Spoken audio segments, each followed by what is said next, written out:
right. Hi, Sandra. We have about half an hour together this time, and how are you feeling right now? What's your awareness? There's a bit of a kind of, the situation's different from last time? No, I'm still feeling the same. Right. Just, And yeah. the same meaning what? Just a little frustrated at the moment, that's all. Mm-hmm. And what is the frustration like for you? It's just a tight feeling that I have. I just, it's difficult to put into words, but just, it just doesn't feel good.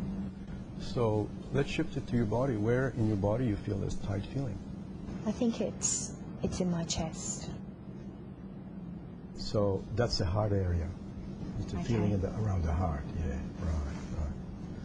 Yeah, and what is there in that heart when you pay attention to that area in your heart? Mm-hmm. What do you find there? What sort of things do you find there?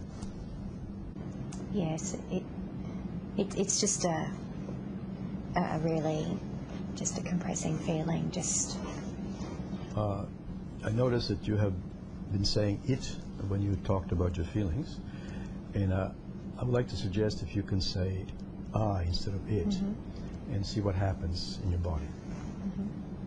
So go ahead. You actually want me to say? Yes, okay, yeah, yes. My chest feels very tight. I feel very frustrated, angry. Angry. So that's what's coming up, frustration and anger. Right. So what are you doing in this moment with your anger as you're sensing it right here in your chest?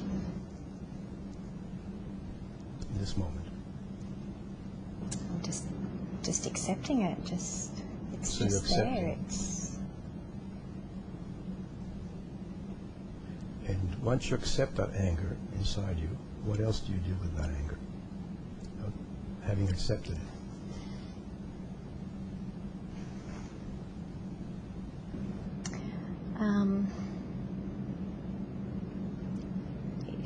It's just a part.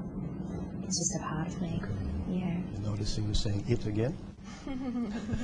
Yes. I am angry. Use the word I.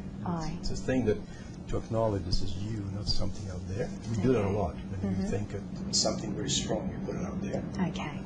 So it's a safe way to put it. But if you say I feel angry. I feel angry. And who do you feel angry at? My ex-husband. Yes. Your ex-husband.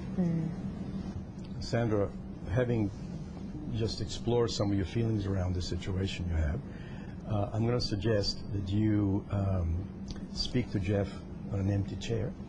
This may be a little uncomfortable, but it helped me to facilitate a process where I become an observer, and you'll be in dialoguing with the party that you are actually having to deal with. And I'll be facilitating for you the process, and then pointing out some of the things that we could do to change the process. Okay? Yeah. Okay, let's bring Jeff in your imagination that as if Jeff were here. Is that all right? Okay. I'll bring a chair. Okay. So welcome, Jeff.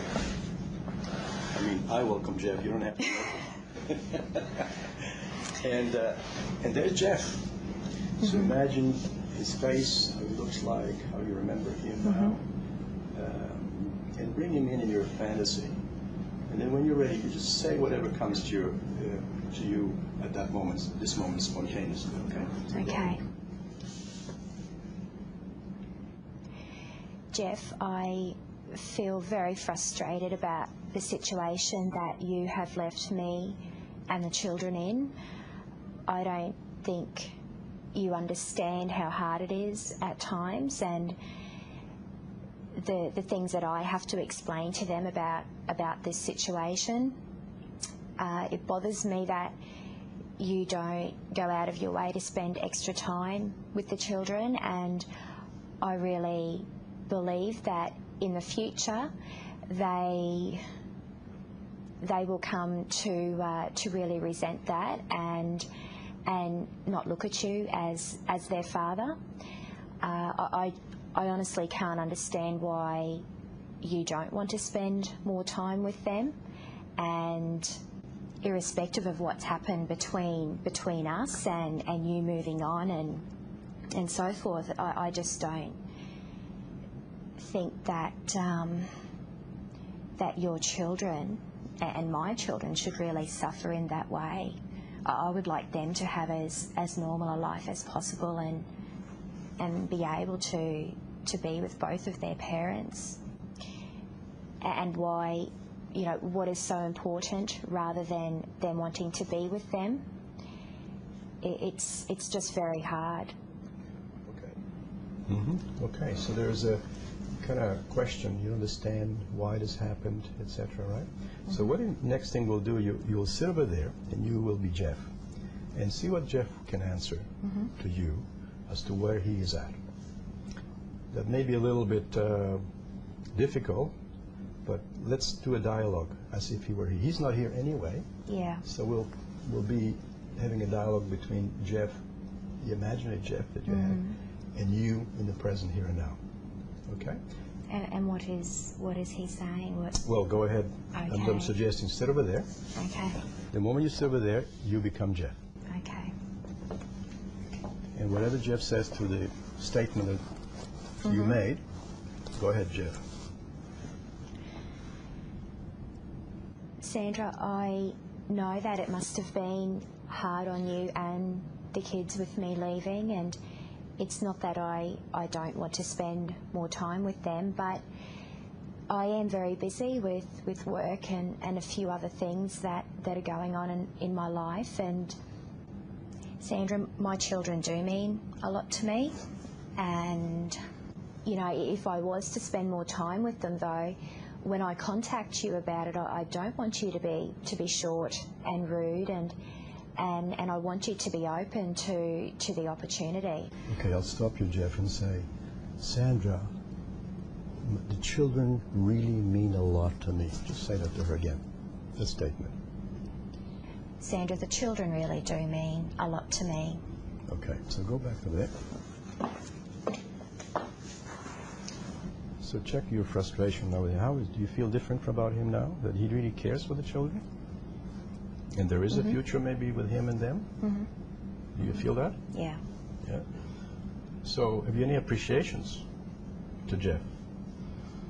I know there are the hurts and frustration, anger, but any appreciation that he still cares for these children mm-hmm. as a father?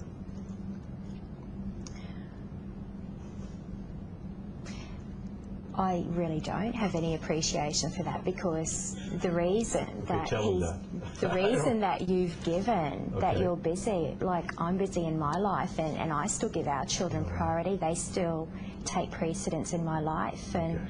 I just don't think that's right. Okay, then tell him what sort of father he should be mm-hmm. to the children.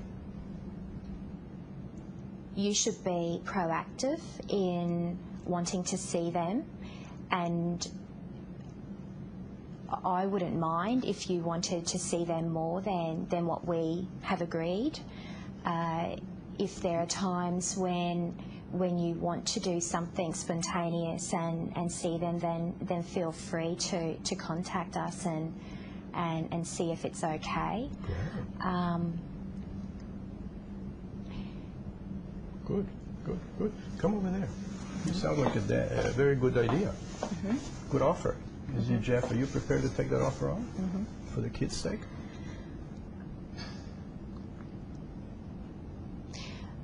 Well, Sandra, I'm glad that you said that, and mm-hmm. I think that's something that I could look at, but when I contact you, I don't want you to be short with me or rude. I want you to consider it and to be honest. Yeah, great. Go over there. So, you aware what's going on here? The contract's happening. Okay. You aware of that? It seems that mm-hmm. two parties seem to be beginning to agree to something important. And that's the children. Mm-hmm. So the children will not suffer. They will actually benefit from that agreement if you two can really come to a mutual agreement to how you're going to take care of the children. Mm-hmm. Because the thing, no matter how, in my view, no matter how people live together as a couple, separate together, the contract, life contract is, I'm still my father to my children, you're still mother to my children. Mm. If we could only get that anger out, frustration out, we can come to an agreement as to how we're going to work together. Even if we may not live together, we will live with the kids and they'll be happy. Mm-hmm. Does that make sense to you?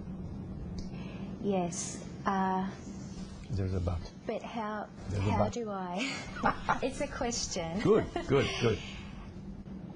This is in a counselling session, and he hasn't really participated in forming this contract. Yes, but you hear that this happened here for you? Yes. And you've done it.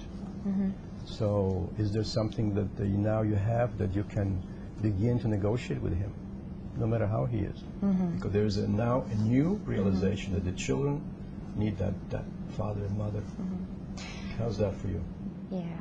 Maybe I just need to let him know that, and just extend the invitation of having more time. Without that. Yeah. Remember? Yeah. And you're good at that. Mm. You're very good. Watching you working here, you're very good at creating contracts and very clear about what you want. Mm. And it's a question of how the two parties can get to that agreement together. What do you think? Mm. Great. Because this is a rehearsal for what's going to happen. Okay.